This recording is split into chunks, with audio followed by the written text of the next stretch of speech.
Hello दोस्तों, स्वागत है आप सभी का डाउटनेट गवर्नमेंट एग्जाम चैनल में।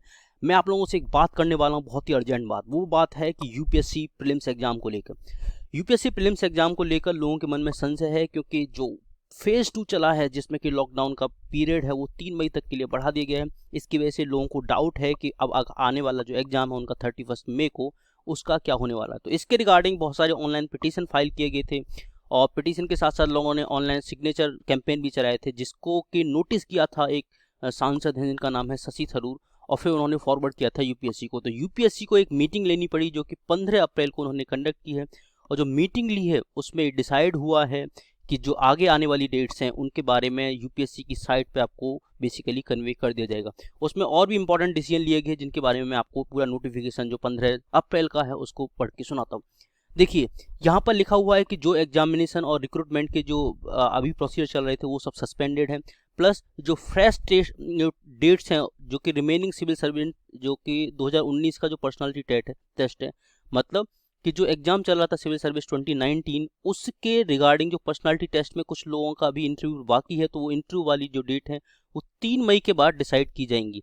ओके, उसके साथ साथ और जो एग्जाम्स हैं जिनकी डेट ऑलरेडी डिसाइड हो चुकी है, जैसे कि सिविल सर्विस 2020 प्रीलिम्स जिसकी हम बात कर रहे हैं, इंजीनियरिंग सर्विस मेंस और जियोलॉजिस्ट सर्विस मेंस, इनके एग्जाम्स के लिए जो डेट अनाउंस हो चुकी है, इनके बारे में कोई भी रीशेड्यूलिंग होगी तो वो बता दी जाएगी वो जो यूपीएससी की साइट के थ्रू, और ये सब डिसाइड होगा 3 मई के बाद। तो हमें 3 मई तक डिसीजन का वेट करना पड़ेगा, उसके बाद ही फाइनल क्लियरिटी होगी। इसके रिगार्डिंग लोगों में संशय है, इसलिए जो यूपीएससी बार बार इसको कन्फर्म कर रही है कि हाँ, पैनिक होने की ज़रूरत नहीं है, अभी बहुत टाइम है, अराउंड अभी दो महीने से कम टाइम है, लेकिन अभी 31 मई आने में भी टाइम है। इसके साथ साथ कुछ सर्विसेज हैं जिनका ऑलरेडी जो डेट्स हैं वो पीछे खिसका दी गई, उनमें शामिल हैं। उसके बारे में जो नोटिस हैं वो यूपीएससी की साइट पर अवेलेबल हैं। उसमें शामिल हैं service combined medical service examination और इंडियन इकोनॉमिक सर्विस और the Indian statistical service examination 2020। तो इनकी डेट्स हैं वो अभी, इनके रिगार्डिंग जो नोटिस है ऑलरेडी पब्लिश हो चुका है, जो आप यूपीएससी की साइट से जाकर देख सकते हैं। और द डेट्स फॉर सीएपीएफ जो एग्जाम होने वाला 2020 will be notify by on the UPSC site. तो इसके बारे में भी यूपीएससी की साइट पर नोटिफाई कर दिया जाएगा। National defence academy NDA first examination है already been postpone till further, मतलब कि अभी तक जो नेशनल डिफेंस एकेडमी एनडीए का फर्स्ट का जो एग्जाम फेज वाला जो एग्जाम होता है उसके लिए लोगों ने बोल दिया है कि यूपीएससी ने पोस्टपोन कर दिया है, जब तक के लिए अगला आपको नोटिस नहीं मिल जाता।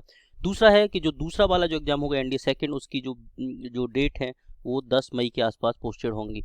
तो आपको बेसिकली क्या करना है कि इसको ही मान के बेसिकली आगे प्रोसीड करना, उसी हिसाब से अपनी तैयारी को मेंटेन रखना है। उसके साथ साथ यूपीएससी की कमीशन ने इस बात पे भी देखा कि जो नेशनल जो इकोनॉमी है उसको भी कोरोना वायरस की पेंडेमिक की वजह से बहुत ज़्यादा नुकसान हुआ है।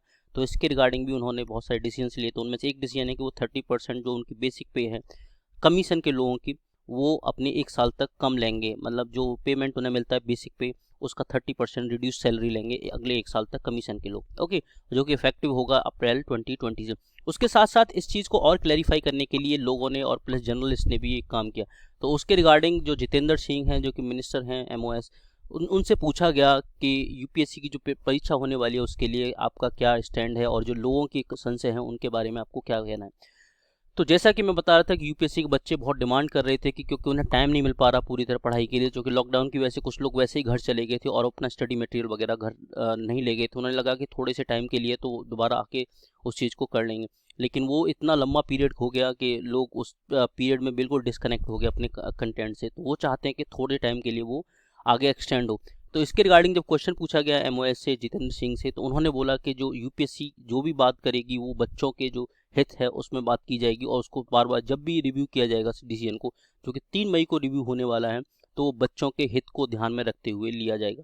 तो ऐसा एक्सपेक्ट कर सकते हैं कि शायद परीक्षा टल जाए, क्योंकि ऑलरेडी पिछले साल का जो एग्जाम है 2019 वाला उसके भी रिजल्ट अभी आने बाकी हैं। लेकिन अभी अगर 3 मई को सब कुछ लूज हो जाता है, लाइक सब कुछ सही हो जाता है और सब कुछ लॉकडाउन हट जाता है प्रॉपर तरीके से, मतलब कुछ सेंसिटिव इलाकों को छोड़ के, तो आई होप भी कर सकते हैं कि चूँकि उस दौरान में अराउंड 28 डेज हैं, तो यूपीएससी शायद उसी डेट पे जा सकता है जो कि 31 मई है।